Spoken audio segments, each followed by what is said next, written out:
ഓം ശ്രീ ഗുരുഭ്യോ നമ.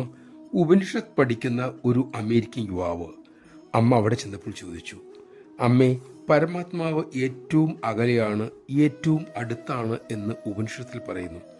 അടുത്തുള്ളത് എങ്ങനെയാണ് അകലെയാകുക? ആശയക്കുഴപ്പം തോന്നുന്നു. അമ്മ കാരുണ്യത്തോടെ അരുളി, മോനെ, എല്ലായിടത്തും ഉള്ളത് ഏറ്റവും അടുത്തുമാണ്, ഏറ്റവും അകലെയുമാണ്.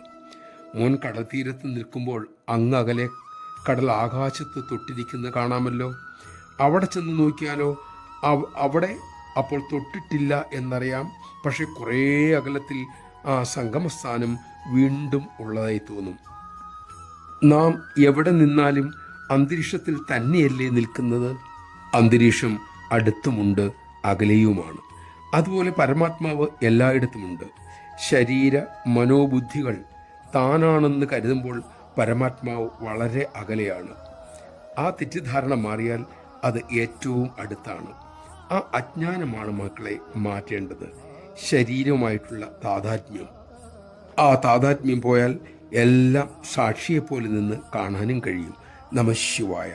വന്നുപോകുന്ന സുഖദുഃഖങ്ങളെ സാക്ഷിരൂപത്തിൽ കാണാനുള്ള വിവേകത്തിനായി നമുക്ക് അമ്മയോട് പ്രാർത്ഥിക്കാം.